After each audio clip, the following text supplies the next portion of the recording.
welcome to Space Canada at the Embassy of Canada. And I am the counselor for Public Affairs, Political and Economic Relations.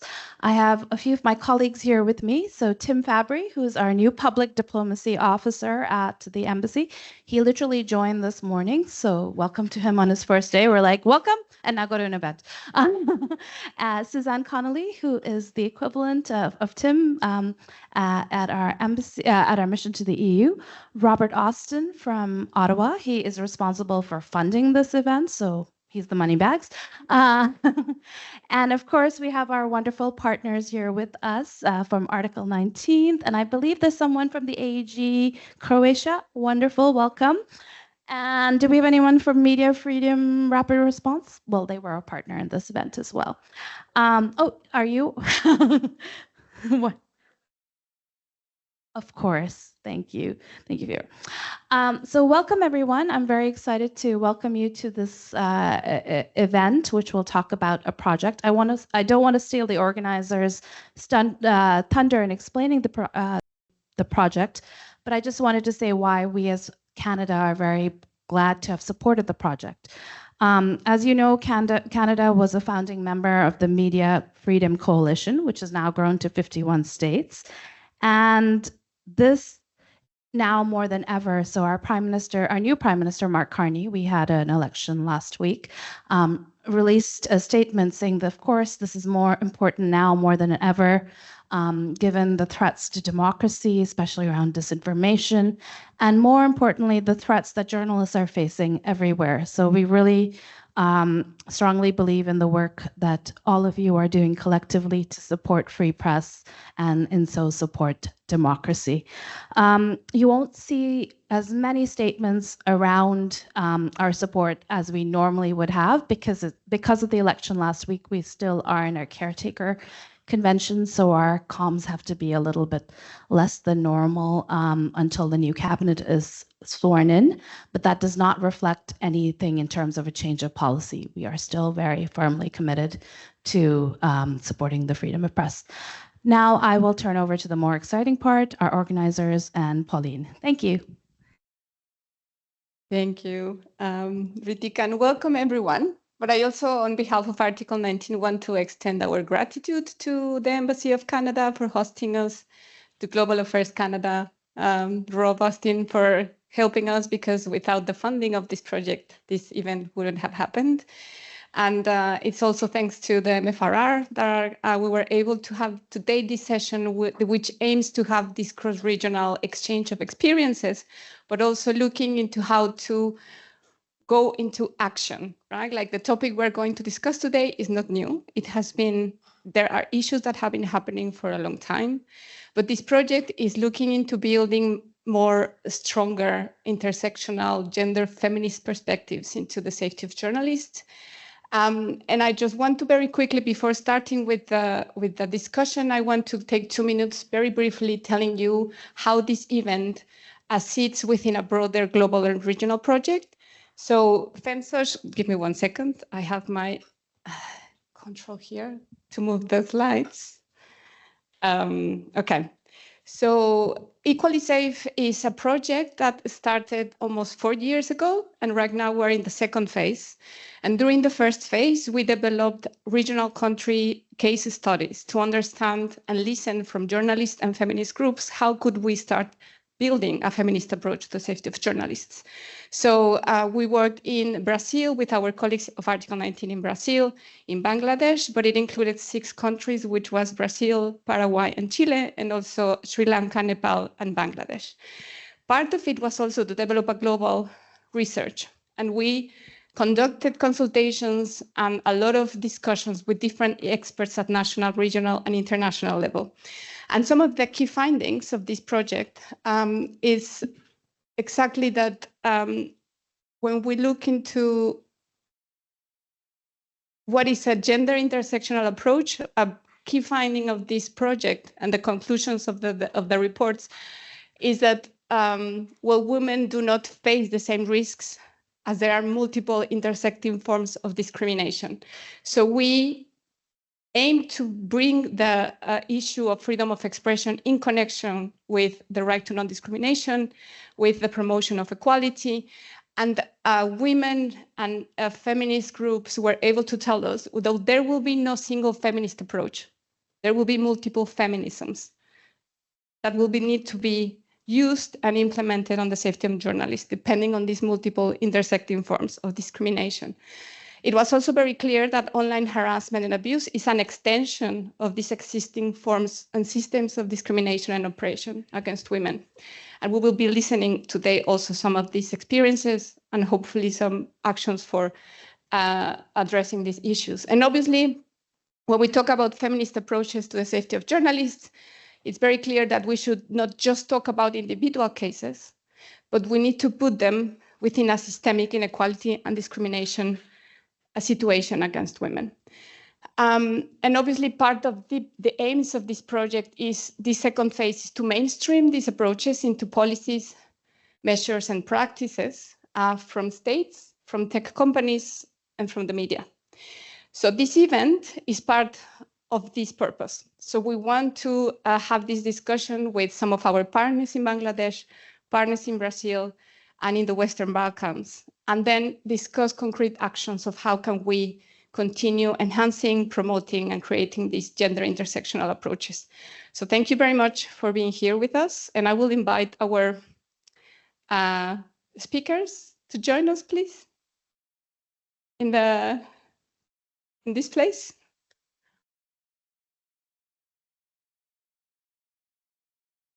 And Maria, who will be co-moderating with me. Maria is the head of protection in Brazil, Article 19.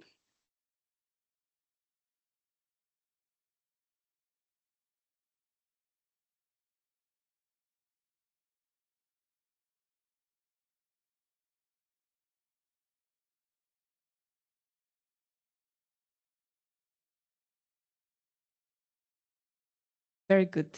Okay, so we will talk first with Giselle.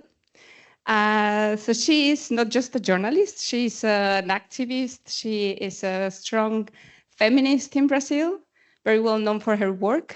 And one of the main things we ask her to contribute today is to tell us a little bit about the main challenges that they face from this perspective. And Maria will be helping us at translating because she will be speaking in Portuguese.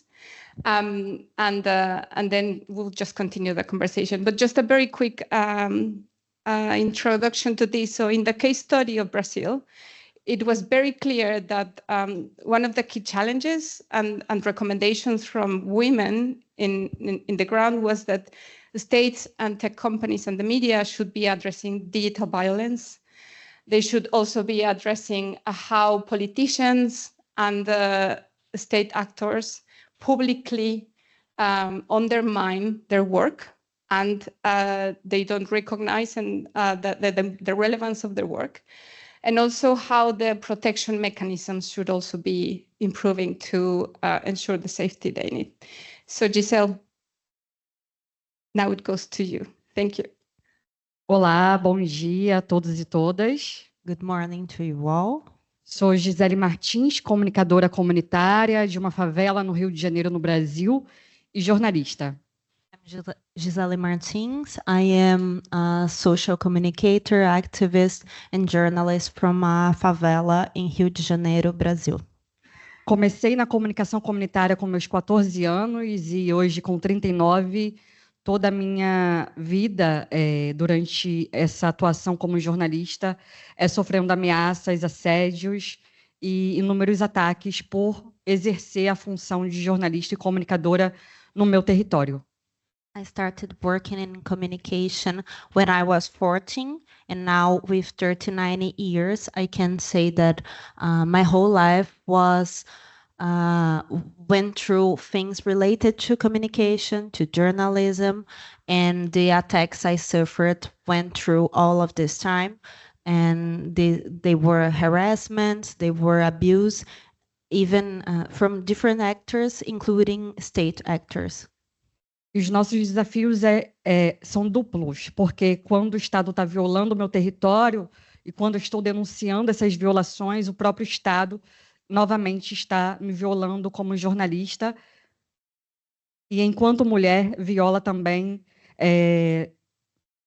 proferindo ataques em relação ao meu corpo, me ameaçando de estupros, isso por parte das empresas, por parte da polícia, ou seja, o próprio Estado, o próprio governo brasileiro é um dos principais violadores a quem exerce a função de jornalista em territórios vulnerabilizados como o meu. It's important to highlight that in the territories such as mine of the favelas, the way that state promotes violence against everyone also aims at journalists and people that denounce the violences that especially police has been undertaken against favelas, against people that live in favelas, against people that work in favelas, and that has an important gender component because some of the threats that Gisele faced, mainly through the police actors, were also involving rape, menaces, and other kind of harassment that has gender as an important component. E a própria conjuntura nacional, ela também, independente de governo de esquerda ou de direita, nós somos ameaçados nos nossos territórios, enquanto jornalistas, mas também enquanto moradores desses territórios de resistência. And this kind of violence that is suffered in favelas, especially against journalists and social communicators in those territories, is it does not depend on government being on right side or left side or political or any kind of political ideology that the government takes. The violence against the favelas is constant. O nosso país se diz democrático, mas é um país que ainda não democratizou a comunicação. Então, não é possível dizer que o Brasil é um país democrático se não democratiza as diversidades de opiniões, se não democratiza a diversidade e não garante o exercício plena do exercício da profissão enquanto jornalista. E a gente tem um próprio governo que fecha rádios comunitárias, que ameaça comunicadores e que ameaça as sedes de jornais comunitários como o nosso. Então, o nosso país não pode dizer que é um país democrático. Our country is a democratic country, but the communication is not democratized. So we have a lot of means of communication, but we don't have equality to accessing them. We don't have equality in communication, in journalism. And because of that, it's difficult to even call our country democratic. Even so, in the political side, we have democratic standards going through as elections and things like that. Very good. E dentre inúmeras ameaças, assédios online, assédios e ameaças presenciais por parte de exército brasileiro e da polícia no meu próprio território por apenas ser uma jornalista comunitária, eu ainda não tive qualquer tipo de reparação do Estado brasileiro ou de qualquer uma outra organização de direitos em relação a tudo que eu perdi enquanto jornalista. Perdi emprego, perdi casa, tive que me afastar do meu território. A gente está falando de um país que não garante direito mínimo a jornalistas e comunicadores de todo o território nacional. A gente não tem leis específicas hoje no Brasil que garantam o direito mínimo ou reparação histórica a esses jornalistas e comunicadores. Ou seja, a gente tem um comportamento numa democracia brasileira que são os mesmos da ditadura militar. É isso. Even though our country is democratic and what Gisele has faced both mainly through online attacks and attacks from the police, she didn't have any kind of reparation from the state, even though she has already and a lot of times denounced the violences she suffered. And she highlights that there are no specific laws to protect journalists in Brazil and not even specific politics to public policies to address violence against journalists. And because of that, she thinks that Brazil can't be called truly democratic because freedom of expression isn't guaranteed to all of the people in the same way. Thank you. Thank you very much. And Maria, do you want maybe to ask Giselle? I mean, she already said there are no measures, no policies working, but part of their findings also of this research showcases how women have taken safety in their own hands. In the lack of responses from the state, or when we talk about online harassment and abuse, how companies have not also responded to the different requests they make about the attacks they face online. So what have they done in terms of just getting collective responses? What has worked from that side?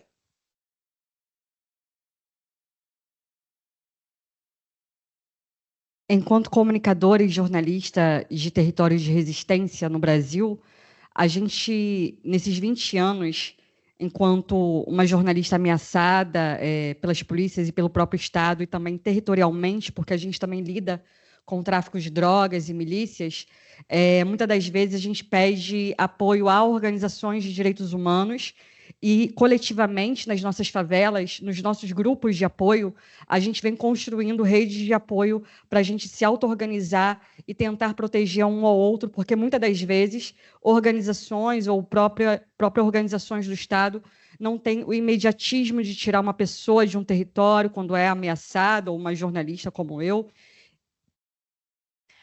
For almost 20 years that Gisele has been suffering this harassment, this violence that comes both from state and private actors such as militias, drug trafficking related people and other actors. She thinks that the most important thing regarding what Paulina just asked is the support given by human rights organizations and also by the networks that the journalists and social activists construct in their own territories. So in the favela that Gisele lives, the favela where Gisele communicates, they have their own support networks, and this is very important for her to keep communicating even though the harassment keeps going and doesn't stop, even when she denounces it.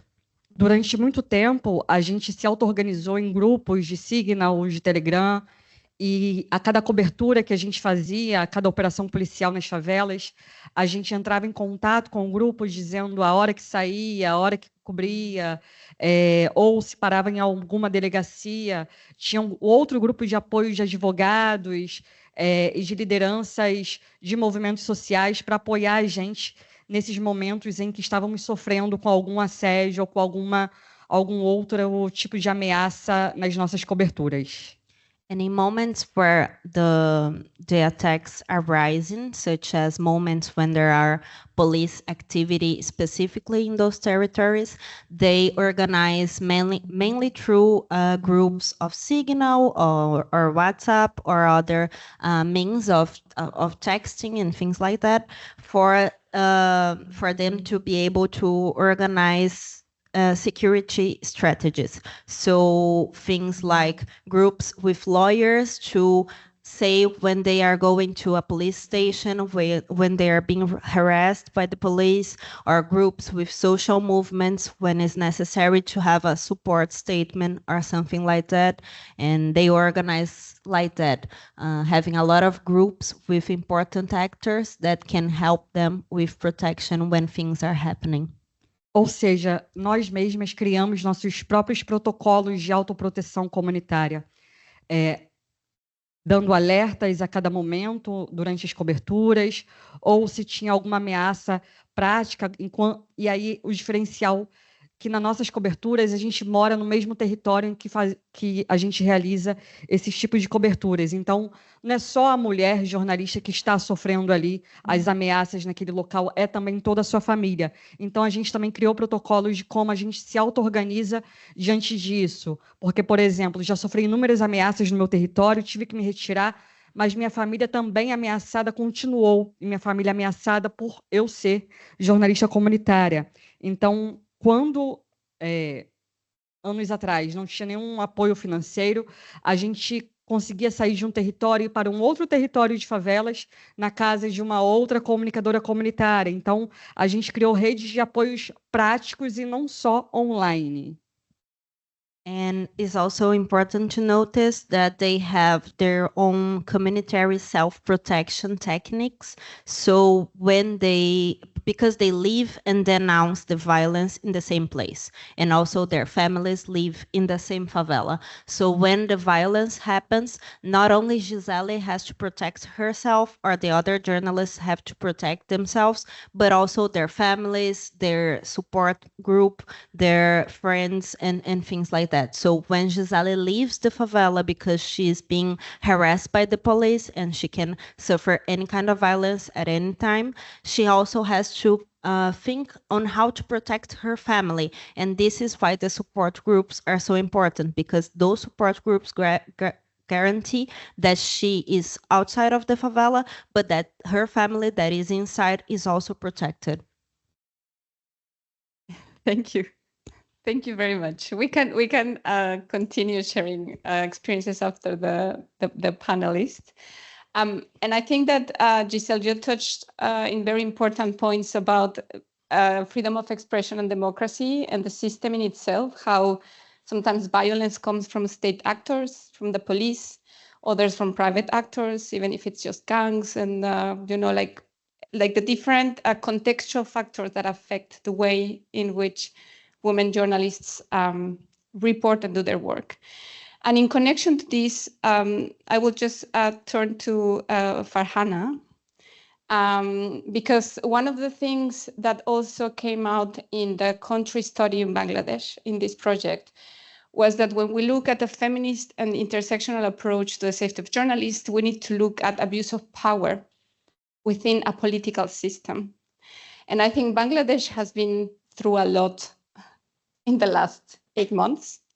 And I don't want to assume, but I will let you tell us a little bit more. How is that happening? How it has changed or not for you and the way you are doing your work in Bangladesh?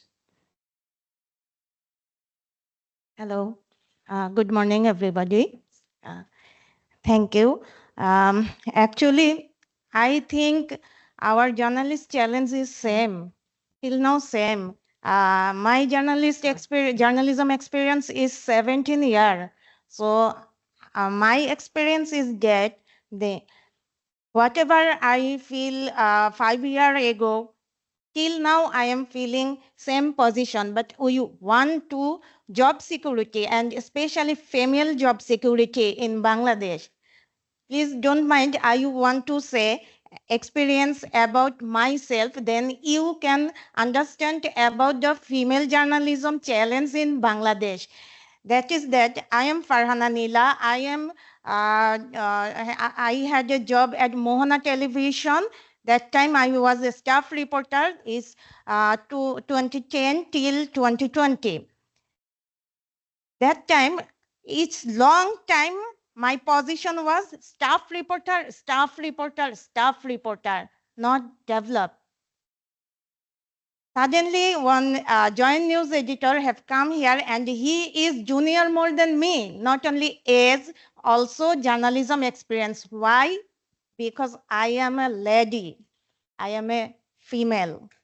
That's the way. So you can understand that our gender similarity is a problem in our media.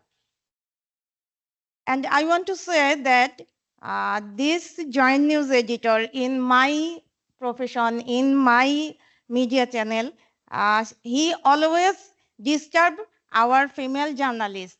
He always actually sexual harassment. So some women journalists they leave their job. No, we don't want to job with him. So what? But I have there one day, one night, he tell me, I go to him to check my script. He tell me, offer me just a bad offer. So 2 times, 3 times. This time I put up my mobile and record her voice that he offer me bad offer. Then the next day, I go to my office. I want to meet with my chairman that I want to say that he is a criminal. He always disturb here female journalists. But when I go to my office, 10 years I have my experience there, but my security he put up, no, you have no job here. I say, why? We don't know. You are sick. No cause, no sack letter, no show cause letter. Just say you have no job here. Then I go to my Women Journalist Institute and complain there. And also I go to my court and throw a case about the joint news editor.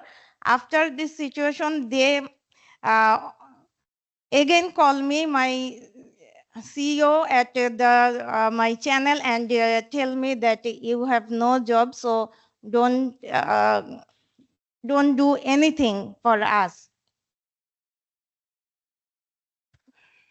Then, for this reason, my case is continue at court, but I have no job, and for this reason, no media institute in Bangladesh give me a job because they say she is danger for us.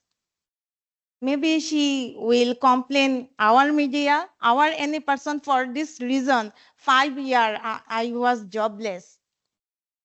And these 5 years, South Asia Article 19 in Bangladesh helped me. They give me an opportunity for 6 months. I work with them, and that time I have a experience that COVID-19 situation, 200 women journalists lost their job. And after the 5 years, when I statistics with our media and our right statistics, that time I then that 137 women did not get their job. So what is the security and what is the job security? And for this reason, after 5 years, our government changed, and we think that will be changed something and anything for us, or we will back our job. But till now, the challenges is now happened till now same. So I don't know what is the positive side after next year. We waiting for a good scenery. I think you can realize about our job security and about our female challenges. But it's not that we are female journalists always low down. No, we have talented women journalists also have Munima Sultana, have Rojina Islam, has Nadia Sharmin, and I am also.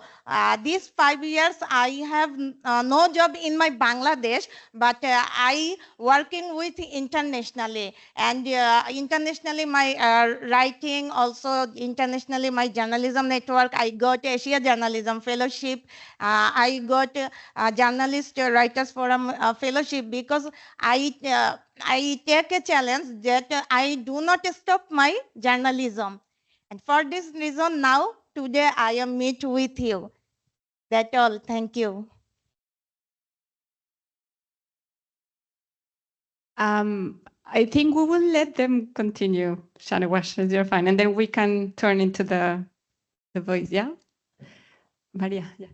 So I think it's important for us to hear what do you think that has worked or hasn't worked in states' response to those violence that you were facing and are denouncing related to gender and to freedom of expression. Thank you. Hi, everyone. Good morning. I am Mahira. I work with a veteran civil society organization called Voice, and we are working with journalists for last 2 decades, actually. So what she was trying to portray is the systematic inequality and the institutional lacking of supporting the women journalists. So I should give you I mean clear picture of the female journalism in Bangladesh, because this is a very small portion, only 7%. And the people who are I mean in power, they see that females are coming in journalism, and their problems or their issues are not considered as important. That is the main factor, because like other countries of global south, this is the set mentality in I mean in majority's mind, that women are less, women women are not as much as capable of that compared to men. And these kind of things are inherited by decades. So that is the most important part, that actually bars the CSOs or whoever is trying to help these people who are trying to, trying to stand for humanity, stand for human rights. And as CSOs, we are defending the defenders, right? So from that point of view, I would like to say that there is I mean two part of this scenario, that is as a CSO and also as the media owners. So the media owners, they are like they're businessmen, right? They're here or they're in any other countries, they're there to make profit out of it.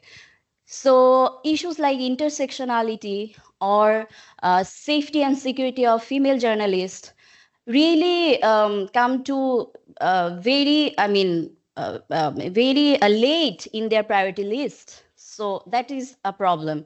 And also from, I mean, policy makers' point of view, the state seems like having an intention and also design to suppress or silence the dissent. So when the female journalist or vocal journalism or investigative journalism is targeting the loopholes of the government tends to silence them, right? That's the total scenario, because we are also experiencing it, and you have also experienced it. So what is not working is that the systematic and the historic I mean scenario. And what we thought that we had July August revolution last year, so we thought our closed civic space will be opened, and it was opened actually for a very brief time. And we had hope, we had lots of hope that now our freedom of expression and the anti-discrimination spirit will be upheld. But it seems a bit dimming right now, because as she said, that we are seeing that repressive laws are there in new forms, right? That is also affecting journalists a lot. And also we had a reform commission, media reform commission, and as CSOs we have raised concern that there are some I mean new legislations or the reform agendas that are not supporting the female journalists. So this is one part. And now what is working? Yes, CSO's intervention is working. We have made sure with very little resources and very little funding from our development friends, we have kept it in our agenda. We are pushing the agendas that safety and security is an issue, and that should be and that must be preserved, no matter how little the number is. Even one female or one woman journalist or one human rights defender's life and work matters, and we have kept this in our agenda. And most amazingly, we have seen the peer solidarity or peer network is working the best. So as you said, Paulina, that journalists have taken their security in hand. So what we did as a voice, as an organization, we are continuing digital safety and security training to female journalists, especially. And for last 24 years, we have made this clear to our development partners that this should be in our agenda. So that is working, and I am taking pride of this. And I would like to also, tell you all that co-creation is really important. Let the stakeholders come forward and talk about this. And I will conclude my remarks with one little success story, that is Voice has won a project with UNESCO, and we are pushing for gender and disability policies in our media sector, which we wouldn't have imagined 10 years or 5 years back. So this is change. There is still a ray of hope, and that's why I am here. I am here to let you know that things are not working, but there is hope, and let's push it forward and make this people resilient and bring about the enabled environment that we are looking for. Thank you very much. Thanks. Thank you, Mahira. Yes, definitely the spark of hope is very important, because I think that's what the resilient women journalists have inspired us as part of how to build and develop these approaches, which, as I said in the beginning, will be very different in certain contexts. And I will just go with Anna. So part of also, I think Giselle, Farhana have already talked about how the conditions are in the newsrooms, the different forms of violence and the measures that they take on the ground in favelas. But also as part of this project, and also of the part of the MFRR project. So we have seen online harassment and abuse as a huge problem. And it's also happening in the Western Balkans. So, Anna, I know you will not cover just that, but I know this has been a very critical issue in the region, and I will let you tell us about your own way of seeing it. Thank you. Hi, everybody. I'm sort of happy to be here. I mean, it's good to be here, but the topic is sort of, not a very happy one. So my name is Ana Brakus. I am the executive director of an association called Faktograf, based in Zagreb, Croatia. We publish two different media outlets. One is called Faktograf, and it's mostly a fact-checking outlet, and the other one is called the Climate Portal, and I guess you can guess what we cover with that one. So I guess one of the reasons that I got invited here is basically the coordinated harassment campaigns that we've been exposed to for years now, which, if you have ever heard of fact-checking, you've probably heard of harassment related to it, especially in recent years. I just wanted to say, because I think it's important to note that on these types of events, when you expect people to talk about this kind of stuff, I think it's important to note that you are actually asking us to relive and to think and to express all of the shitty things that have. I'm sorry, I guess that's fine. That we've been through, and it's something that I think is important for every audience to understand. This event is going to end for you in, I don't know, an hour or so, but I can bet that every one of us sitting here and talking about this has been thinking about this at least since yesterday in the evening, and we won't be able to let it go, at least by tonight, because when I tell you that Faktograph has been experiencing, harassment in which we have been receiving, especially during the pandemic, basically death threats on a daily basis, where we have reported over 50 different cases to the police, which we thought were serious enough to be reported.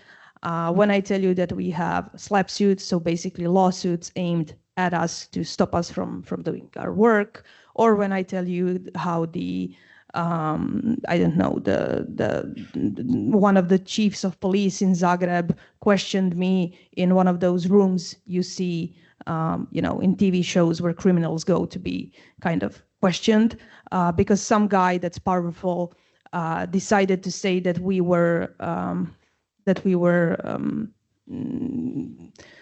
not allowing him his freedom to speech, even though that, of course, isn't the case, or that my colleagues got, emails or messages on their phones with stuff written like, "We are going to cut your fingers off," or my especially female colleagues having their pictures posted everywhere, being called, I don't know, whores, prostitutes. You're either too thin, too fat, too beautiful, too ugly, too whatever. We had our editor-in-chief was a guy, so we got called his harem, of course. There was a song written about us in which we were called the Whores of Faktograph. It was nominated for a prestigious award in Croatia. So that goes to explain kind of how the society views that type of harassment. So I can tell you about all of that stuff, and it's not something that's Croatia specific. It's not something that's Serbia specific. It's not something that's Europe specific or Asia specific or South America specific. It's a global thing. And I'm pretty sure that all of us, even the new guy, know that this isn't a new thing. It's something that's been happening since forever. So I'm guessing your next question is going to be, because I've been paying attention, is what kind of policies have worked to kind of mitigate this. And the thing is, even when we have certain policies, and Croatia does have certain policies because Croatia is in the EU, and the EU really, really likes for you to tick boxes, and it really, really likes you to make regulations, doesn't really care how well you implement them. That's kind of a step too far. But certain things have been made. For example, recently we've had 2 different protocols adopted by the Croatian police, with working with the Croatian Journalistic Association, in which when you attack a journalist, that's supposed to be a little bit different than when you attack, I don't know, somebody else. So what happened last summer was that one of my colleagues, her name is Melita Vrsaljko, she was attacked twice in the same week physically.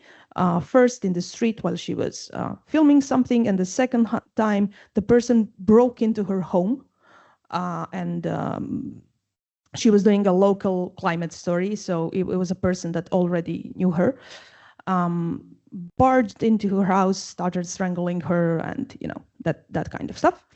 And yeah, we do have protocols. It's something that we talk about. But the police decided that it wasn't such a big deal, because the door wasn't locked. So it's basically like it happened on the street. And that goes to show that, just having regulation without any kind of consciousness around it doesn't make a lot of sense. It goes to show how interconnected our local communities are with, I don't know, corrupt elements everywhere. But it also shows that I don't understand why we would expect female journalists to be protected in any type of way when women in general in Croatia are, in my opinion, not protected at all. The rate of femicide is huge. It's something that we talk about fairly often on our site. The kind of the right-wing populist type of gendered disinformation is, again, in my opinion, on the rise, and it's something that we can see not only in our region but globally. I don't want to be kind of rude, but I'm guessing we're going to be having more events at the Canadian embassies than some others in the in the near future. And to me, it is a little bit connected, to even to the topic we are talking about right now. So I'll shut up and let you ask the second question. No, thank you, Anna. No, and I think you are completely right, and thank you for raising the point about reliving the experiences. So this is something we discussed a lot when we were preparing the session, but also as part of the project in itself, we are trying to follow some of the recommendations from women journalists that we receive, which is basically, one, stop talking on behalf of them. The other one is to be in the room whenever these discussions are happening, and also when measures are being discussed. Because as you said, so sometimes it's a way how protection is seen. And it's seen, if we are going to see it just from a protocol perspective, from an individual perspective, or a mechanism perspective, most of the time, those directly affected by these like threats, but also by these mechanisms, are not in the room. They are not making decisions. They are seen more like passive agents in the process, right? So for us, it was also part of that purpose. So I thank you a lot for telling us your story, as well as for Hannah and Giselle.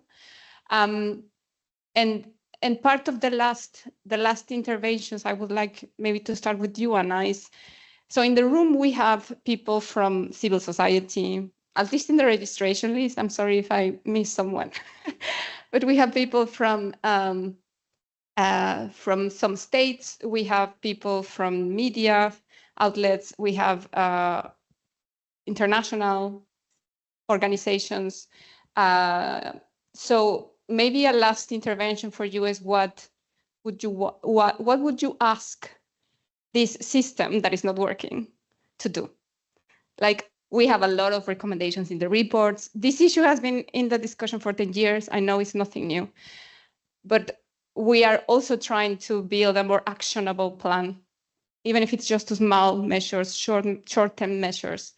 And as you said, it's not about an individual case. It's about seeing these cases within a systemic system that discriminates women. And that's why we're also including as well equality measures, gender equality measures, etc. But I guess I will let you, if you have, or any final message you want, after I go and ask some people to contribute. Well, sure, I'll solve the whole gender discrimination thing right now. I mean, I can talk from the perspective that I have right now. So I'm not trying to solve anything on an individual level or a greater societal level, just from a perspective of running an association that has media outlets. And I can tell you that this type of stuff is very it's very draining. It's draining mentally, it's draining financially, and it's draining resources that we could use to do actual good work. One of the things I think is important to understand is, when this type of thing started happening to us, we decided to do a lot of research on we started with the European level. If we ever get funds, we'll do it on a global scale. Why is this type of harassment happening to fact checkers? How many women are actually in fact-checking communities, and why is that the case? Of course, the thing was, in the beginning, there was a lot less money, so a lot more women were involved, then the money came in, then the guys came in, and then the money is going out, then the guys are leaving, and now again there's more women. So, which is also something I think we can say for journalism in general. One of the good things is that journalism is losing money very quickly. Nobody sees a future in it. And that is, of course, a woman's place to shine because not many people want to go into it. And I think one of the most important things that we heard here is the media owners, which I truly, truly appreciate, because these types of conversations usually stay on kind of the lower levels. What can journalists do? What can editors do?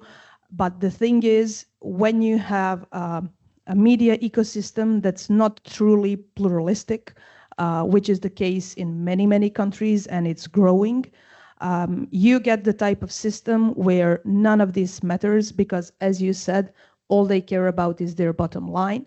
There is no public interest in it. There is no kind of information integrity or whatever you're allowed to say today.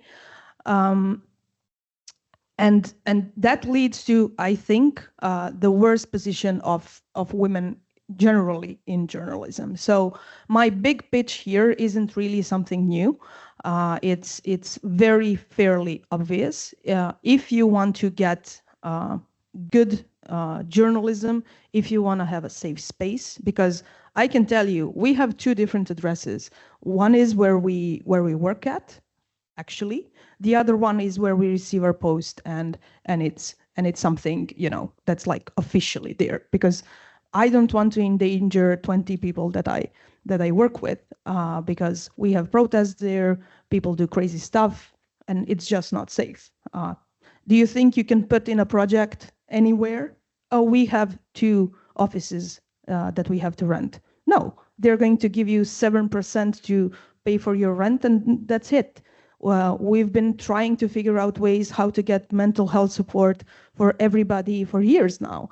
Finally, some things have started to happen. I would like to think that we had at least a little bit to do with that, because we started that research in the fact-checking community, not everywhere. But that type of stuff costs money. And I'm sorry that I don't have a very, you know, utopian answer to the problem. I'm trying to be very, very pragmatic here. The thing we need is the resources to fight this. And the resources aren't something etherical, that is something, I don't know, it's very, very down to earth. If you want to help us, we need to have the resources to do this on our own. So yeah, that's my big pitch. Thank you. Giselle?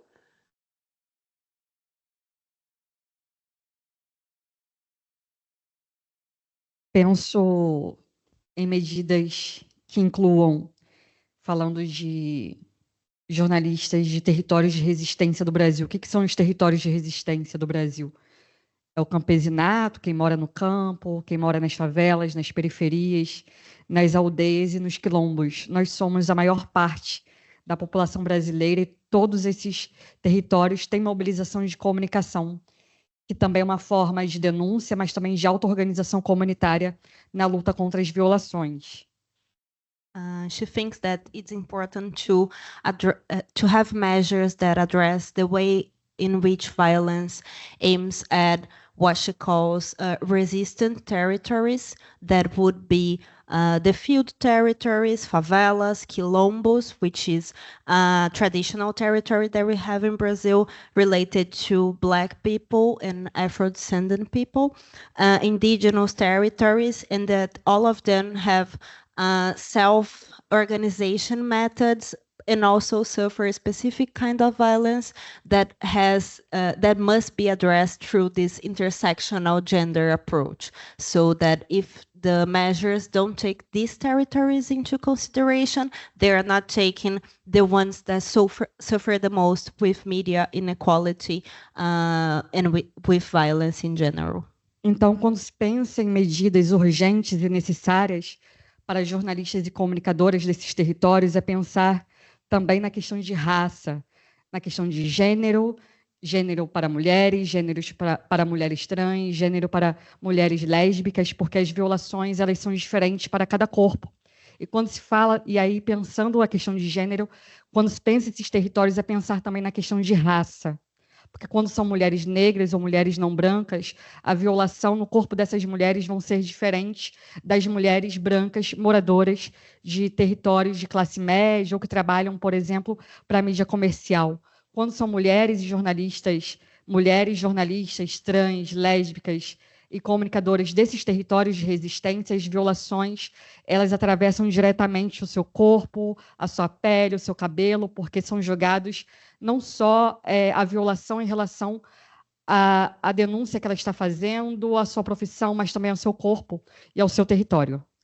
And she also highlights that it's important not only to think about territory, but also on gender and race, sexuality, and gender identity. Because when we are talking about violences that women journalists that are Black or non-white or trans or lesbian are suffering in different countries, those violences aim their body, aim their skin, their hair, and where they live, where they work. And this is not taken into consideration when developing this kind of mechanisms, of protection mechanisms, of protection protocols, and things like that. And this ends up aggravating the violence they suffer daily. E quando se pensa em responsabilização e reparação por vias estatais, é pensar que na reparação e na responsabilização em relação à questão moral, jurídica, financeira, se tratando desses territórios que também são empobrecidos pelo próprio Estado, e pensar também na reparação e na responsabilização psíquica, porque um dos maiores afetações, não sei como é que se fala, que a gente tem quando a gente é jornalista e comunicadora desses territórios que já sofrem violação, e quando também a gente é liderança e comunicadora desses territórios, as inúmeras violações do Estado ou violações por sermos comunicadores e jornalistas, a questão psíquica é o que mais pesa para a gente, e muitas das jornalistas e comunicadoras acabam desistindo de exercerem as suas funções, porque é como se fosse uma comunicação de guerrilha, porque a gente não tem mais apoio financeiro, a gente não tem apoio jurídico, a gente não tem um Estado que garanta o direito mínimo de viver ou de comunicar. Então, muitas das comunicadoras acabam desistindo e acabam adoecidas por apenas tentarem exercer a sua profissão. And she says that when we think about reparation and accountability measures, it's important to think on moral, on financial, on juridical, and other matters that affect these women. And it's important to think about territory because the way in which money doesn't go to the territories, legal support doesn't go to these territories, so they are more specifically tackled by this kind of violence. And also she highlights that it's important to think about psychological reparation because women journalists are getting sick in all of our countries, mentally sick because they don't have state support, because the support given by the civil society is not sufficient to guarantee psychological support and other kinds of support as well, and that the strategies that Gisele and her co-workers have been constructing are like guerrilla communication, because it's like working in communication without any kind of support, without financial support.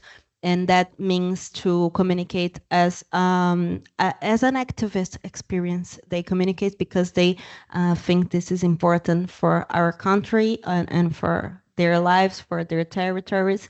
And this is because communication is the only way to make those communities speak and be heard. Thank you. Maria, I will make this question to you as well. Okay. So hi, I'm Maria. I'm the head of protection in Article 19 Brazil and South America. And I think that I sign for everything that Gisele said. Gisele is a partner of ours for 15 years now. And I think that all she's saying is very important, but it's important also to highlight that Brazil now suffers rise in lawsuits against journalists that we known as SLAPs. Here, I think SLAPs is the way it's most used, but legal harassment in general. And we have a huge problem in Brazil with legal support, because you have kind of state legal support, but it's not for everyone. It's only for people that doesn't have any money.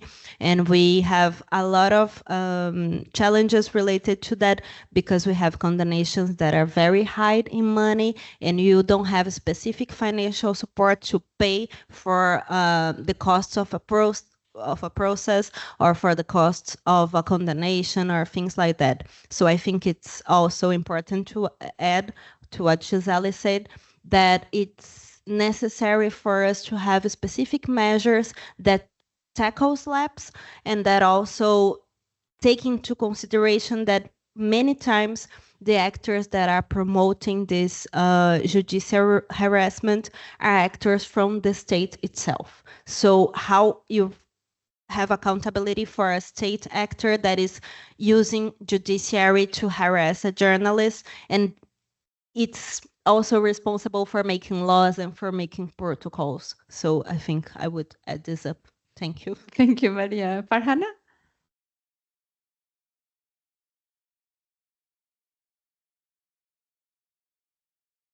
I want to say that I am a journalist, and if I am a good journalist, I have many places. I agree with it, but youth and one institute is not my last place. One country is not my last place. I have a place all the full world, but every woman can to take the challenge. I take challenge. Okay, trauma is a problem. I am also be traumatized that 2 or 3 months ago, a woman journalist from Gazi television, she lost her job from there, and she also feel sexual harassment here, and she become suicide. So trauma is problem, and also I will take my challenge, but my family support is also a issue. My husband supported me, but all women's husband not be supported. For this reason, most of women journalists can't to back their job. And also we have many problems that our online harassment. Do you know, when I throw my case, one man call me, then I am a lawyer, I want to take your case, I want to talk with you. That time COVID-19 situation, for this reason, she want to talk with me video call. When the video call, he talk with me, he listen my talk, suddenly he put up a pistol and call me, do you want to continue your case? So, and also you know social media. Why Neela tell about violence? Is she true? Is she not true? I have proof also till now my mobile, that video call and also video voice, but social media, another person, they are all published that is Neela true, is Neela true. So social media and online harassment also a problem for us. And we have a rule that at the media television channel have to do media cell, but in our country no media center, no media cell also. This is the problem, but I think challenge is better. I take my challenge. I don't stop my journalism work. I work with now Bangladesh, and just 2 months ago, I joined a job with sharabangla.net. They give me the job, yet staff reporter, no problem, but they help. So I think Bangladesh have to take this challenge, that we want to do place the all women journalists, and they will take their challenge and get job. It's not only Bangladesh. I think worldwide have to help for not only Bangladesh, for all over country and all over women journalists. Thank you, Farhana. And just to finish with you, Mahira, Mahira, a concrete, even if it's short, pragmatic call for the room and for improving the safety of women journalists. I think responses should not be just to tackle the immediate problem or situation.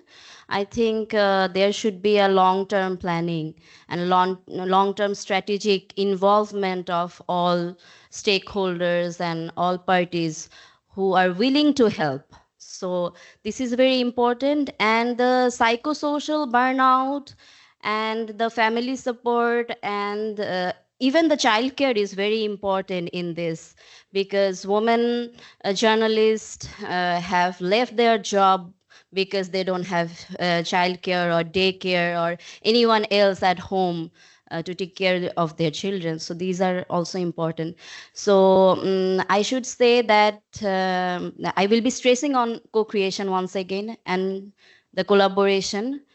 Civil society and media had been very distant in at least our country, but now we are bridging the gap. And I have been witness of this because my organization, Article 19, and also the oldest newspaper of Bangladesh, the Daily Ittefaq, we are implementing one project that looks after digital and civic space violations and gender disinformation, especially for women human rights defenders and the female journalists. So these are important because we are documenting the cases, we are preparing the advocacy evidences and advocacy materials, which are very important. We are going to work with the government and the policymakers and overall stakeholders who are they're accountable for safety and security of women journalists, and also intersectionality, because that part we actually forget to mention or bring in our agenda. So that is also very important. Thank you very much. So I should have said that the initial idea was to have a roundtable so that we could just have like an easier exchange and each of us see, like as we were talking, speaking, but because the purpose now is to go back to you, to the people that kindly decided to come, either to contribute with any ideas and recommendations, any initiatives you are working on, and how to build also stronger collaborations from not just from a regional perspective, but even if there are some specific projects in some of these countries, or if there's like an initiative at international level. So this is now that I just turn it to you, to the audience. And I know we have two persons that want to respond to these interventions and provide some recommendations. So thank you, Glenda, for being here. And I will let you respond to this. I mean, you can introduce yourself. Thanks very much, Paulina. And it's fantastic to hear all of you. And thank you for having me. So firstly, I want to say what all the examples you've given about what you're going through in your country is exactly what we've been going through in my country. I come from South Africa. My name is Glenda Daniels. I'm the Secretary General of the South African National Editors Forum, but I'm also a Professor of Media Studies at the University of the Witwatersrand. So clearly what we are experiencing is an anti-feminist backlash, and it's been going on for the last 15 years, as at the same time that social media has taken over the mainstream media space. And the big elephant in the room that none of us are talking about is big tech, and the alliance with big tech and the USA, one of the most powerful nations in the world today. So I want to just go with three key main points regarding recommendations. One is the legal space. So we have used the laws in our country, our constitution, which supports freedom of expression and gender equality, to take on the big techs of the world, only the third country after Australia and Canada, to say this is unfair competition, not just because of the loss of media, but because also of cyber misogyny, and that's what we're going through at the moment. It's cyber misogyny on an intersectional level of race and body shaming and sexuality and anti-LGBTQI+. And all sorts of things. I don't want to go through the examples because you've actually all laid out the examples already. So when we're taking on the big techs in terms of unfair competition and loss of media, we have to immediately intervene there on the feminist basis that half of the newsrooms actually are staffed by women, half of the world's population are women, and yet we're not tackling this in this intersectional way. So we have done that. We have got a response from the Competition Commission, and they've only taken on Google to do some kind of reparation. We have to respond properly. But then there are all the other big culprits as well that are part and parcel of this alliance, which we call actually against women. They're pretending in the name of freedom of expression, don't censor us. And yet what is going through in the name of don't censor us? Of course, we all believe in freedom of expression. That's a given, that's a fact. So that's the one thing. The second thing is, so that's the big tech that actually has to be taken on by countries. The second thing is that tools that are developed right now for AI, women have to intervene to ensure that the bias is not there, that the stereotypes are removed. And we can only do that, that light was shining in my eye. We can only do that by developing tools that remove the stereotypical patriarchal bias in them. And I'm not going to go through that because I'm not a tool developer, but that is the kind of resource that we need right now in order to do that, the tools that come from a feminist perspective. Finally, there is the Social Media for Peace campaign, which is the antidote to the hatred that we're experiencing in the world. We want to build bridges and not walls. So the only way to build against the hatred that we're experiencing against women journalists. And when I talk about the anti-feminist backlash, I mean, women were not the majority or 50% in newsrooms at one time. Today we are. So the minute women go into that space, there is the backlash, the slap against them. I mean, slaps more than the strategic litigation against public participation, but literally slapping back to get pushed back to where you once came from. So I think as all our organizations in the world, we must be part of the Social Media for Peace campaign with some very concretized things that will unite all of us in this fight that we have to take on. Thank you. Thank you, Glenda. So, sorry, can you remind me your name? So I will let you introduce yourself. Hello, everyone. My name is Milica. I come from organization Investigative Journalism organization CRIC from Belgrade. And I've been asked to... Okay. Hello, again. So I've been asked to give a little bit of a view of female journalists from Serbia. We've heard about Croatia, which is very close and very similar, and I'll try not to repeat stuff. But let's say the main 3 or 4 things which are kind of a general tactics of the government in ways in pursuit to kind of pressure the journalists, independent journalists, also activists and opposition leaders, but mostly journalists are. So from the beginning, they're trying to discredit journalism. This is a very popular tactics between in authoritarian governments, so that those traitor or foreign agent campaigns, which are kind of in a way to discredit our work and our discoveries. that is basically antagonizing the journalists. Second one is using institutions like state security agency to surveil journalists. We are basically, we believe we are regularly surveilled by state security.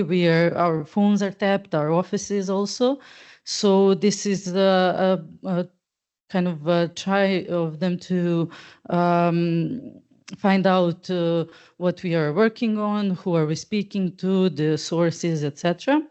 And we have intimidation tactics. So we've had in our office mine and my colleagues' apartments were broken into. Nothing was stolen, basically. And nothing was done by the police. So we believe this was an intimidation tactic to kind of show us that we should be careful if we are trying to continue our work and discovering corruption. And of course, online harassment, which is also been seen all over the world, trying of like narratives online of all of these things that they are trying to do through campaigns, usually used to discredit our work. So if we're talking about the female perspective, I would definitely say that those are two main differences between male journalists and female journalists when we are talking about the pressures that we're experiencing from the government.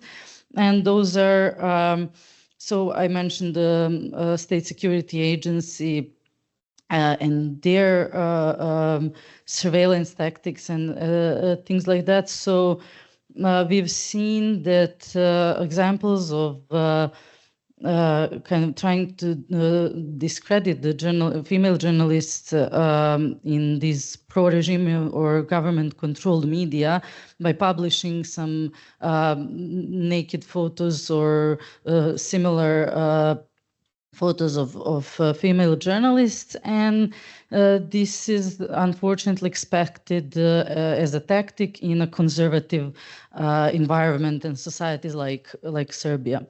The other one, we've heard about cases of state security agency trying to find material of sexually related material to blackmail journalists and try to silence them in that way. So they basically are trying to, through their surveillance, to find any kind of material to discredit you, or even better for them to approach you and show you this material and try to silence you and blackmail you to stop doing your work. So these tactics in a female examples are usually of sexual content, which is kind of, so basically a female journalist in Serbia needs to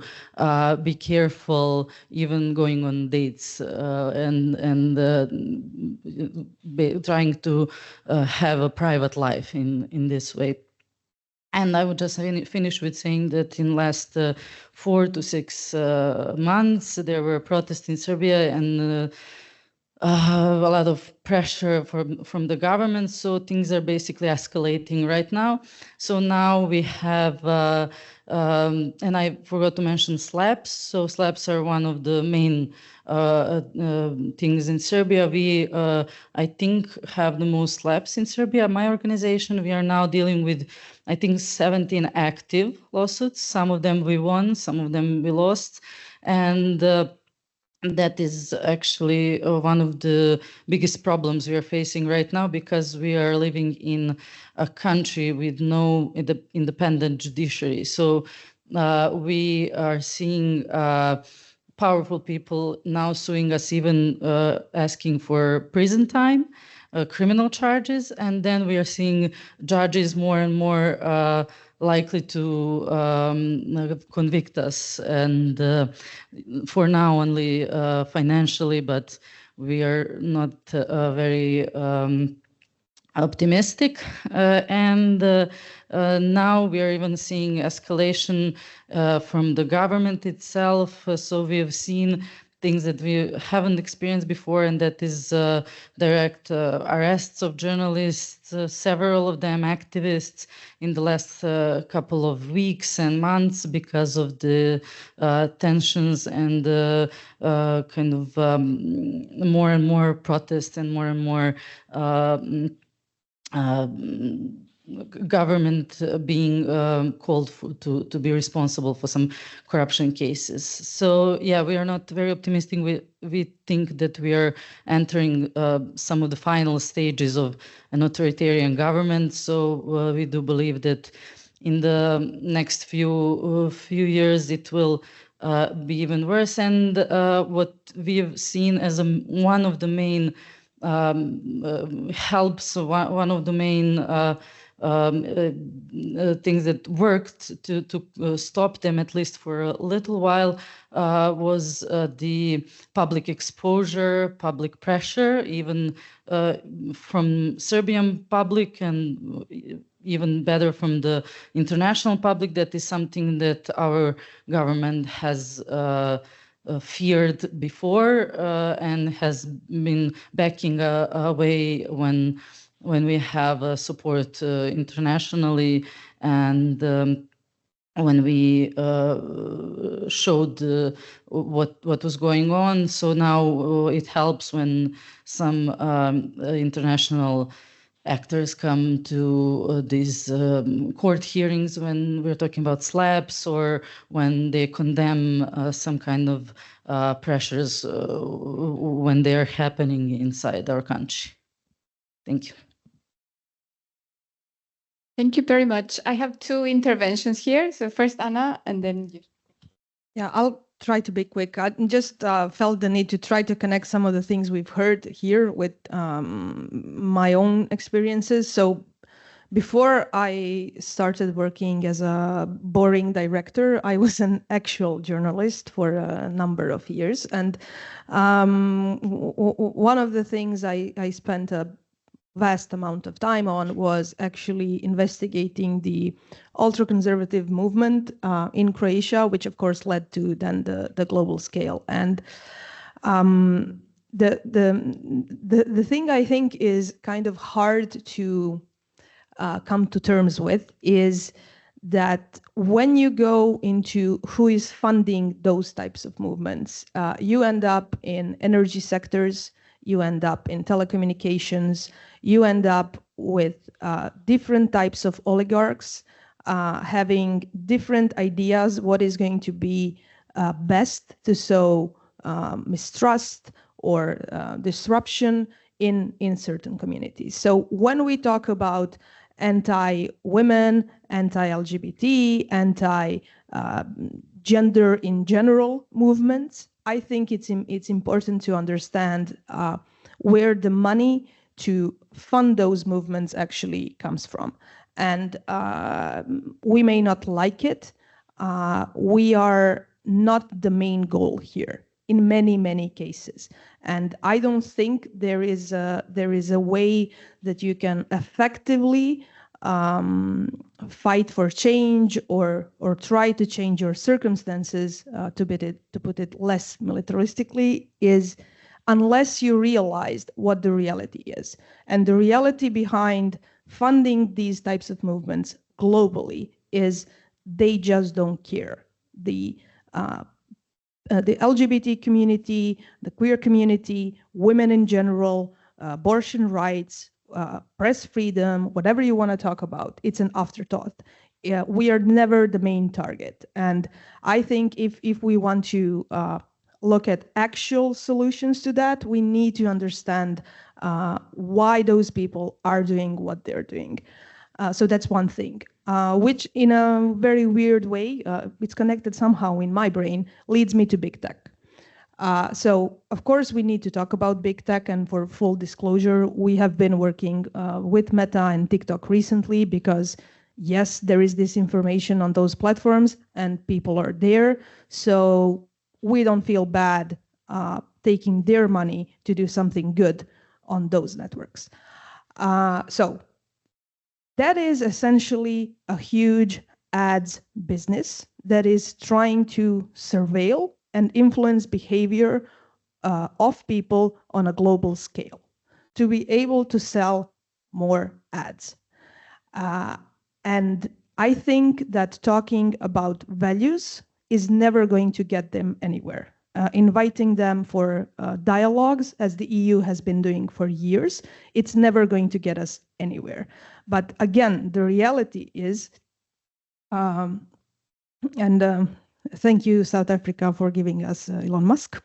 The reality is that those companies, they treat their users, customers, consumers, call them whatever you want, very, very differently in different places. So when the EU wants to try to regulate them, they are going to try and dialogue. They are going to try and kind of at least put a nice face to that conversation.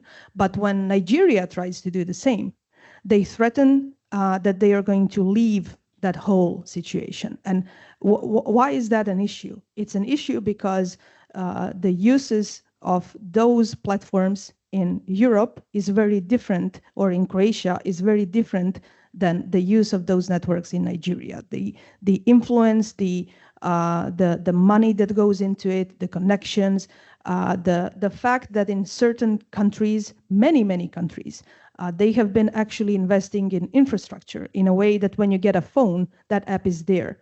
And to you, that is your internet. There is no other internet than that specific platform. So again, I don't think those issues are ever going to be solved if we just stay on the superficial level of trying to explain to them that certain values are important and human rights are great and, you know, women are cool and you shouldn't, you know, be gay bashing anymore. It's just never going to happen. So yeah, I don't know if the solution I'm aiming for here is for us to be more angry or whatever, because I don't get angry easily and I think I should.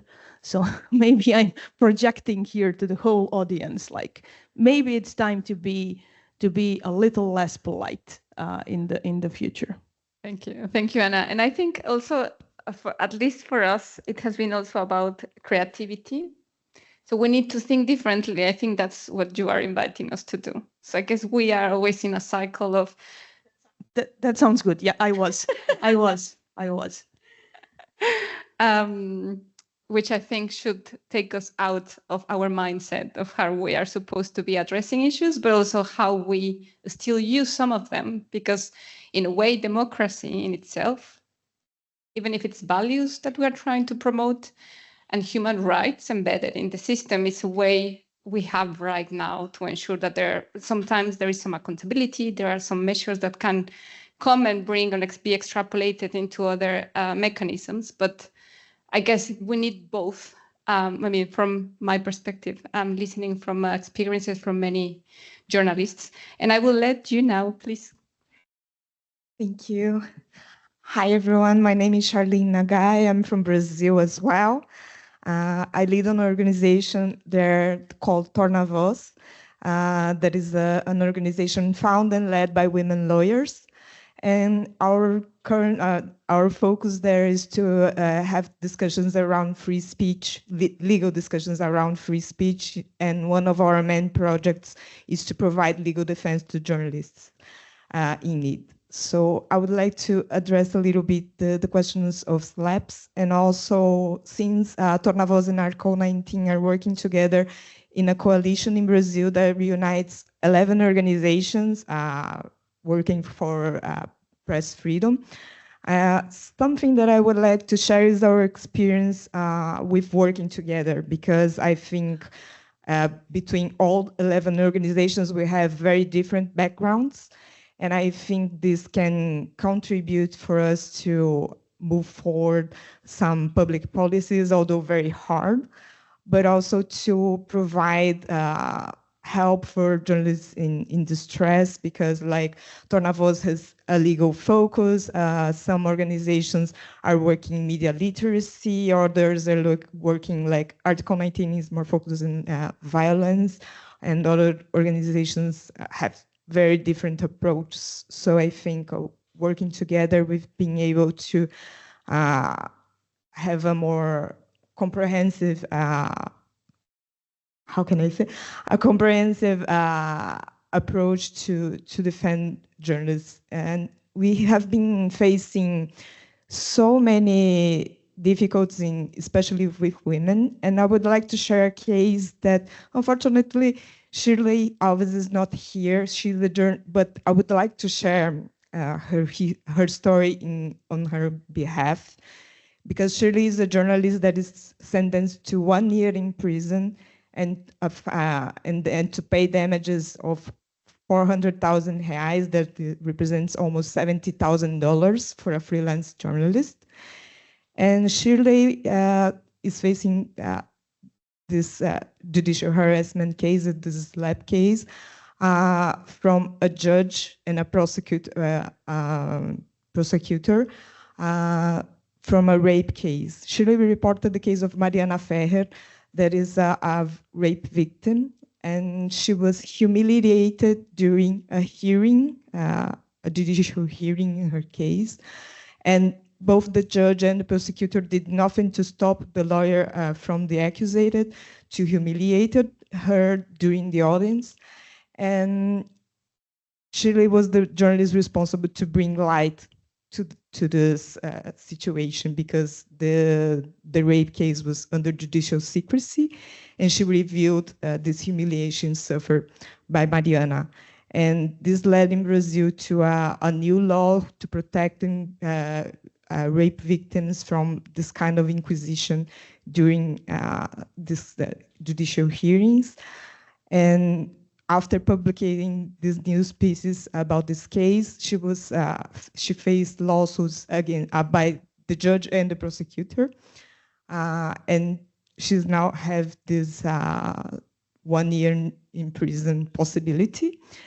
And the thing is, when she had this first instance decision, all of us were very moved, and everybody was talking about her case, and we did a lot of things. Some organizations helped Shirley to find psychological assistance, and I think civil society organizations were able to do a lot for her. But a few years later, not a few years, I think just 1 year later, she's very lonely. And like, it's hard to keep talking about her case, because justice in Brazil will take years to have a final decision about her case. And while that, she's unemployed, doing freelance stuff, and she can't find the mental health to keep working. And how can I say, it's hard for civil society to keep like bringing her up. So the thing that I believe it's most distressful for SLAPs is that they can last for maybe 10 years or more. And this can end the mental health of the journalist. And the thing is, we don't give sometimes much attention to this, or like having support programs that look for the long run, because it's a long run. So I think I would like to share her story, because I think this is something we have to focus on and be aware of. Sometimes we have nothing to do because it's hard to keep the attention. Media attention, for example, on her case disappeared after a few years. And until we have a new decision on the case, I don't believe we will have this kind of attention so soon. And so what we've been trying to do is every opportunity we have, we talk about her case. In March, we have an event promoted by the coalition regarding women journalists, and she was there to talk about her case and everything. But the other phase of this is that the life of the journalist has become that. She's only invited to speak about the violence. So another thing that we've been discussing a lot and trying to do in Brazil is like give the spotlight to journalists to shine for their work, not only the violence they suffer. I think that's the points that I would like to share with you, because this is, I think, something that we should all be thinking about. Thank you so much. Thanks a lot for sharing. And I think also this relates to the co-creation recommendation. It's most of the time, how are we bringing those affected into the responses, into the measures? So thank you for sharing Shirley's story. So again, we have heard a lot of stories, recommendations. We have talked about funding, the big tech, slabs, legal support. But I would like to ask anyone else in the room if you have any idea on how we can take some of these points, any concrete action recommendation, any success story, even though even the success word is like not very good. Yeah. Okay. Just wanted to share from someone who's joining online, given all of the challenges and attacks in the workplace as well as life, what would your ideas be about a transnational network of journalists with an intersectional gender approach representing the global majority, but also active in exerting pressure on media owners holding global power? So I think this relates to the conversation about big tech, about what you guys were talking about media houses having the power while journalists themselves are the ones on the line when things go wrong. So yeah, more of a starting point for an idea if anyone wants to add on.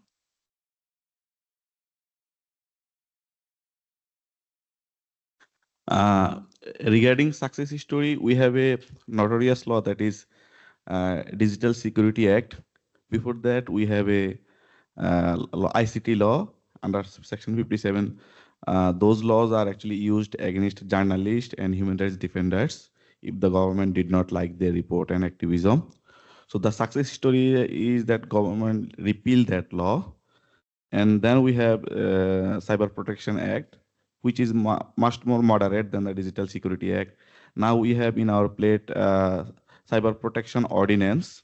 These law have some sort of problems initially. This is still in draft stage, but we push forward so that these laws is compatible with international standard. So there are 21 revision, because all time government put a draft, then we say there are still problem. So there are 21 revision. Now, now this is in final stage. This is success stories. And then I talk about co-creation, because we have a digital rights forum in Bangladesh. So here civil society, journalists, and also representation from the big tech there. So now we have a law that is draft law, Data Protection Act.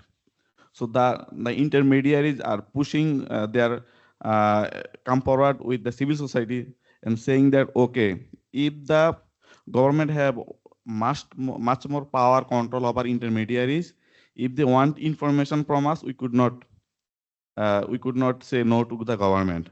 So keep it in the law so that we could preserve your rights, we could uphold your rights.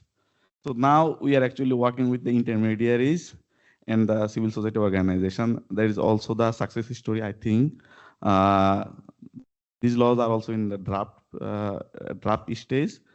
So these are the success stories. One thing I wanted to add with Farhana, initially she worked as a electronic media. She is in television. So in Bangladesh, there is a taboo. Bangladesh is a very conservative country. So first, few women actually work in journalism, took journalism as a profession, and there is a huge sexual harassment in their workplace and outside of the workplace.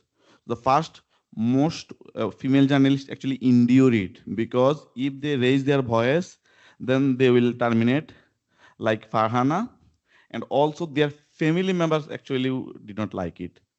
If there is a case, then said, okay, it's not safe, just leave the law. So it creates a challenge for us also, because we know the incidents, but we could not come forward to take any intervention. And we have a hope because we are in a reformation process, like we have Media Reform Commission, and Media Reform Commission already submitted a recommendation to the government. So the laws which restrict our rights, freedom of expression, they are proposing to repeal that. And also they are talking about safety, security of journalists. They are proposing a law for the protection of the journalist. And also they are proposing provision for the ownership of the media house. And also they are talking about safety, well-being, job security, salary, and others. So I am looking forward for the donors, because we need resource to support the government in implementing the recommendation, because we have the recommendation, good recommendation in our hand, but government needs support from the civil society because they lacks capacity to implement it in full compatible with international standard. So we need support and resource. Thank you. Thank you, Sanos. Yeah, Glenda. I just want to say that there's so many different levels of awareness of what's going on in the world right now that we can't obviously view it as all one world. If you go to the police in South Africa and say, I have suffered online violence, emotional violence online, or cyber misogyny, they will laugh at you. They don't know what you're talking about. Ha ha ha. Looking at my face for bruises. So at that level, women can't go to the police in South Africa and say, somebody has threatened to rape and kill me, and they called me this and that online. You can't, because you can't lay a charge. You can go to the government and they can say, go to Twitter, go to X and complain there. You try that. I've tried it, obviously, as part of my research and part of the Chilling Project, where I coordinated the African countries on what was coming out in terms of the online bullying of violence. You can't get hold of somebody on X. That's why in the end, so we do the civil society thing. There are about 20 organizations in the civil society space in media alone. And that is the most powerful voice in South Africa that's doing anything about this at all. It's not the media companies. It's not the government. It's not the state security apparatus. It is civil society media. So the stronger our voices out there, the better it is, because it is actually at the moment the only space in which we as a country can connect regionally with the continent and with the rest of the world who are doing the same thing on the basis of women's rights, journalist women's rights, the intersectionality of it. Thank you. Thank you, Glenda. Someone else wants to propose something? I mean, I liked a lot the idea in the chat. I mean, there are a lot of networks of women journalists, and I guess part of the value that we have in this type of projects and this type of discussions is that we can see the issue not just from the media sector, right? We can see it from a human rights perspective, from a media freedom more broadly, and then all these like intersecting layers of the issue, which goes to big tech, states, the judiciary, the media houses. So I guess it's part of our purpose to put it in this picture, but also I think when we think about practical measures or actionable measures, and as I said, and I have been repeating this a lot, it has been like, how do we make sure that women that are the ones living and experiencing both the failures and the violences against them are involved in developing measures, are involved in developing even the funding proposals, in developing open calls for funding. So I guess this is part of a very strong invitation we are aiming to put today. That's why we decided to invite each of you today, and how we also want to thank everyone here for being listening to us. So I would just open a last question if someone wants to share anything from the projects, initiatives. Yeah, Katya, please. Yeah, I will also just introduce myself, Katya Mierzejewska, Article 19. Hearing all of your very moving and very important interventions, I was thinking that we have a lot of networks, we have a lot of research, we have a lot of regulations, and we love regulations, right, Anna? And I'm thinking that maybe what we're lacking is like very consistent knowledge exchange, because like some of the things we are like very partially involved, because obviously we can't really comprehend or really be on top of everything, but having all of these networks, including all of like lawyers, human rights activists, journalists, media owners, all of that we would be also having like maybe like a stronger argument while coming to the conversations, for example, with big tech, because I remember when on one of the either IGF or RightsCon, one of the conclusions was that so many networks or so many organizations, when they're trying to negotiate with big tech, they're coming alone. There is no structured or consistent sort of, altogether response. And then it's very partial and they don't really have the argument leverage, because it's sort of like happening with all of the different stakeholders. The conversations are being held on different levels, but there is no knowledge exchange. And then even though we're big in numbers, we can't really secure any kind of impact. So I guess I know this doesn't, it's not the solution, but I'm thinking that having like a more structured, consistent networks that we really share experience, not only during events as such, but having this contact online and make sure that all of the partial networks in all of the parts of the world, we can sort of like come together, and then we can make the voices stronger, even like the cases of your colleague, like Brazilian journalists. So we know it in different parts of the world. We might not be able to help from Belgium, but at least it will be heard more and she will not feel that alone. So if I understood you correctly, in my experience, what big tech likes to do is pretend like they have absolutely no institutional memory at all. And one of the ways in which they do that is you start talking to somebody, let's call it a relative higher up. So that person is going to be there 6 months, maybe a year, just enough time for you to explain again, because it's the third person you've been talking to in the last 3 years, everything you think is an issue and everything you would like to have solved. And when you get to that point, when they tell you, sure, next meeting, we are getting into the actionable stuff that we can actually do. Next meeting, oh, hi, John. Oh, I'm sorry, Matt got a promotion. Oh, I'm so happy for him. And then John says, so I'm new.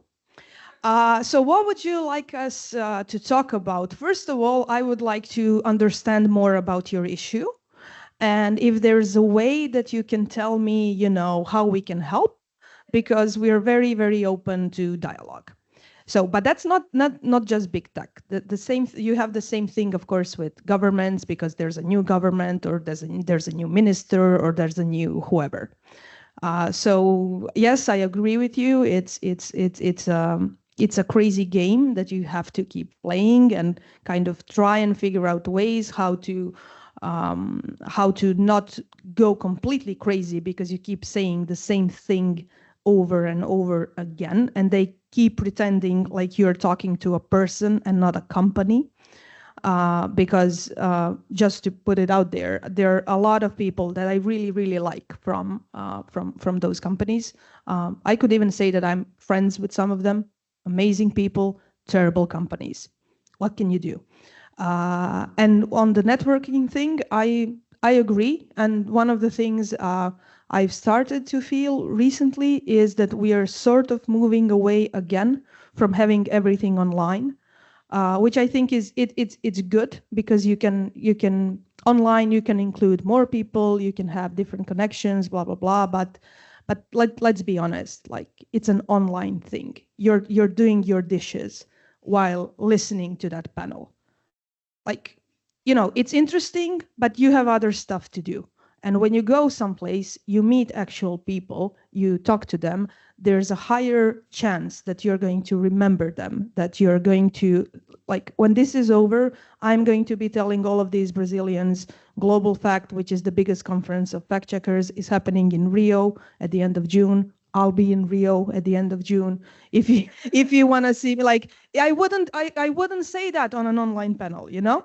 I wouldn't. So I think having in-person meetings where you have a higher degree of confidence or trust or connection between people, it's important, and I'm glad that it's sort of coming back.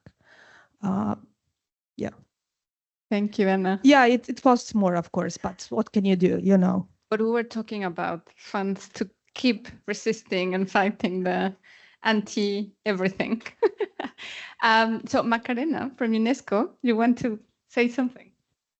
Yes, thank you, Paulina. Hello, everyone. My name is Macarena Rivera. I am a project officer for UNESCO's section for freedom of expression and safety of journalists, and I work as the coordinator of a fund that is called the Global Media Defense Fund. But I just wanted to connect the dots between what has been said by the panelists. By the way, thank you so much. Thank you for repeating, because unfortunately, this exercise of repeating the same things over and over and over are a key part of making sure things happen. Because I wanted to provide our perspective as well as an international organization which supports, for example, in our case under the Global Media Defense Fund, projects related, it's a bit more specific, the legal defense of women journalists in cases of slaps or things like that. And the thing is, every year we have annual call for partnerships, and unfortunately, I would say that even less than 10% of the proposals that we receive are related to women journalists. So there is an important very important steps to be taken to make sure that people are aware that this is an important issue that requires action on the one hand, and on the other hand, making sure that people are actually available, that there are different sources of funding. Now, it's not going to be millions, right? Probably going to be smaller things. So now, for example, in our case, grants range between 15 to 50,000. So they're relatively small in comparison to other funding sources.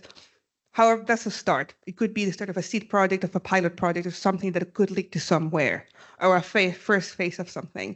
And it's very important for us to make sure that everybody's aware that these things exist. So I just wanted to put that out there.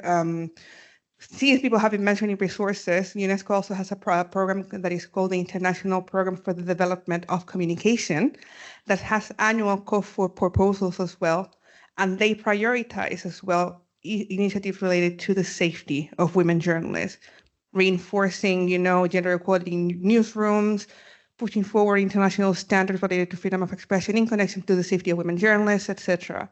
So feel free to reach out. That's what we're here for. And again, big thanks for your participation. Thank you. Thank you very much, Macarena. Very good. Any final thoughts, reflections, ideas? I would say a very important conclusion. Giselle, you want to? Okay, sorry.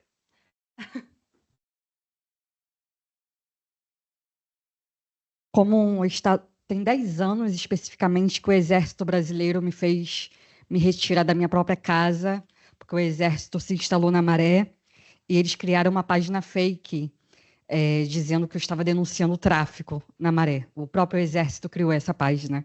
This year completes 10 years that Gisele had to leave her home in Favela da Maré because the Brazilian army occupied the favela and menaced her directly, and also through their agents created an online page saying that she and her colleagues were lying about the violence that the police were conducting in favela. E como o Estado brasileiro nunca me reparou em relação a esse dano de perder a casa, de perder emprego, de ficar anos sem acesso às mídias que eu atuava, eu mesma acabei criando as minhas próprias estratégias de tornar isso memória e também de renovar esse fazer comunicação comunitária com apoio do artigo 19 e de outras instituições no Brasil. And because the state didn't reparate her for losing her house, for losing her friends, for losing her job, and many other opportunities that presented in these 10 years, she developed her own strategies for reparating herself and to constructing memory on what happened to her and to her colleagues in Favela da Maré. Eu escrevi um livro em 2018 chamado Militarização e Censura, a luta por liberdade de expressão na Favela da Maré, que agora eu traduzi para o inglês. Estou procurando uma editora para poder circular esse livro ainda esse ano. And in 2018, she wrote a book that is published in Portuguese that is called Militarization and Censorship in Favela da Maré, The Fight for Freedom of Expression in the Favelas of Brazil. Now it's translated to English and she's looking for someone to publish it abroad. Lanço esse ano um documentário para falar sobre a militarização e censura e também os casos de investigações jornalísticas que eu fiz durante 10 anos, cometidos pelo Exército Brasileiro na Maré em diversas favelas do Rio, e também como forma de memória e de retorno a essa favela e continuando atuando como comunicadora, lancei um site, porque eu já cansei de ser atacada nas minhas redes sociais, e também, junto com a Juventude da Maré, estou lançando esse ano uma peça teatral para falar sobre militarização e censura, a luta por liberdade de expressão na Favela da Maré. And she also this year will be launching a documentary regarding the militarization and censorship in the favelas of Rio de Janeiro, and that gather all the 10 years of investigation that Gisele has conducted on the violence that people in the favelas suffer from the police. She has recently launched her website because she was tired of being menaced in social media. She closed all of her social media to conduct her website with all her investigations. And this year she will also launch a theatrical piece regarding the militarization in the favelas and the censorship. Thank you for sharing that. I think this is also a story of how some women journalists are using art and other means to give a different meaning, or at least to keep talking about it, but in a different way. And this is something we have heard from many journalists. I want to thank again Anna, Giselle, Farhana, Mahira for being here, for the long travel, those that travel very far. I want to thank you also a lot to the Association of European Journalists, because you supported us a lot through this process and providing the letters for our colleagues to be able to be in Brussels. Thank you, everyone, for being here. And you will surely hear from us after this event, because it aims to follow up from the things we discussed today. Thank you very much, and have a nice day.